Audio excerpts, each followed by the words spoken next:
Welcome to Lawyers Who Learn, where we explore how attorneys' engagement in lifelong learning fuels their growth.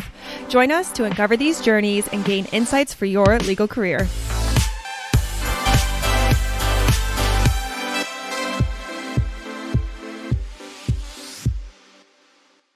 Hi, everyone. Something a little bit new today. I know I don't sound like David. It's because I'm not David. My name is Kara Hardin, and I am CEO and founder of the Practice Lab.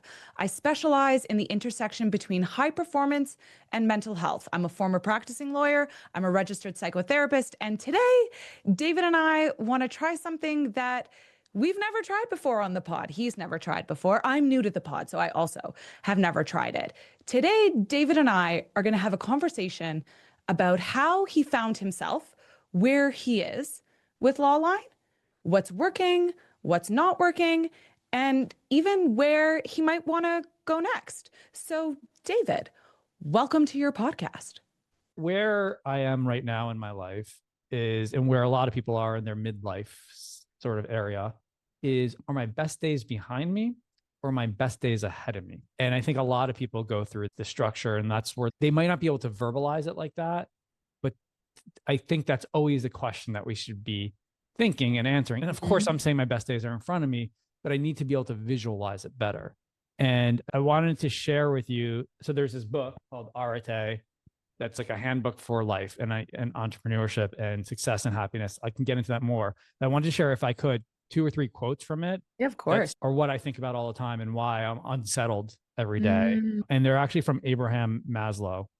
First one is, what one can be, one must be.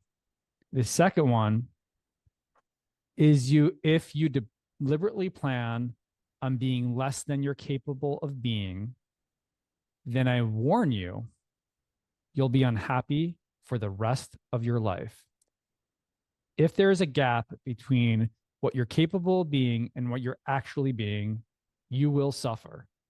And that is what keeps me unsettled day to day. Yeah. Tell me a little bit more about what feels, it sounds painful. Tell me more about that. I've never thought about it that way before, but I think maybe it is a little bit painful. Oh, it's an interesting concept, because I have moments where I know this is, so my moments where my zone is, by the way, I'm normally on the flip side. I truly love interviewing people, understanding what makes them tick, and diving deep and discovering something that can help them. And I truly love sharing knowledge. I love speaking. I love writing books. I love ingesting and sharing knowledge. And my personal mission is to inspire and empower people to live their life to their fullest. It's very generic in there. And where Wait, your personal mission? To inspire and empower people to live their life to their fullest. Do you see the immediately parallel mirror to the quotes you just read and the standard to which you're holding yourself? Yeah, there's definitely, I had a clear vision of how I was getting to where I was today. I knew exactly I was going to live in a townhouse in Brooklyn. I was going to be an entrepreneur. I was going to have a family that, the way I have it, they were going to go to this school, and all that happened. I don't have a clear path for the next 20 years. And maybe that's why I would be seeing you. And you're hungry for one. There is, in my mind, a little bit of a thread around where do you think you learned it? Like, how did that become important? Learn what? Just say again. To be self-conscious, other-conscious, socially hyper-vigilant. I would say there's a combination of both my parents in there to some degree. But what really stands out to me a little bit is what you said earlier on. It must be painful. Yeah. And by the way, let me just be clear. I'm as happy as I can be in so many areas. I just know what I'm capable of. Yeah. And I'm not fulfilling it. And I think a lot of people feel that way.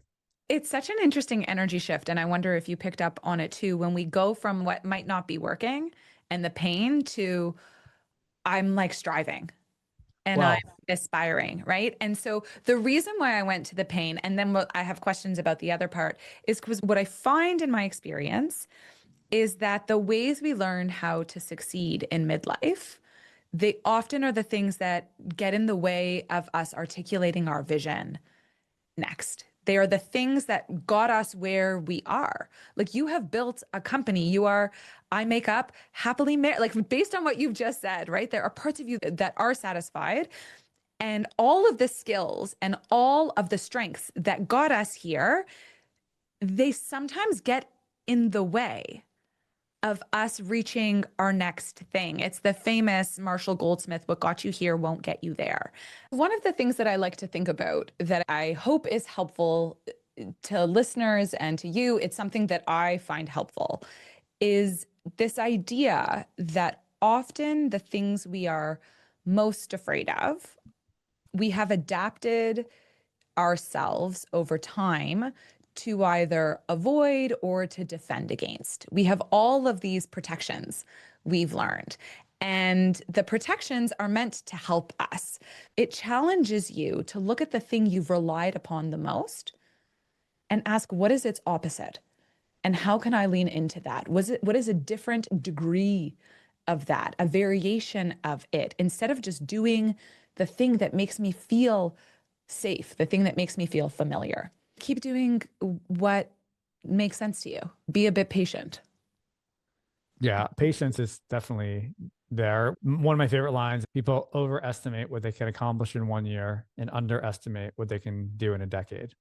I think the midlife rut or review or check-in is an important thing. I would love to help people in that age bracket know that their best days are ahead of them for whatever that means. That sounds pretty clear to me. Thank you for being so Kara. vulnerable. Genuinely, thanks for being you around me.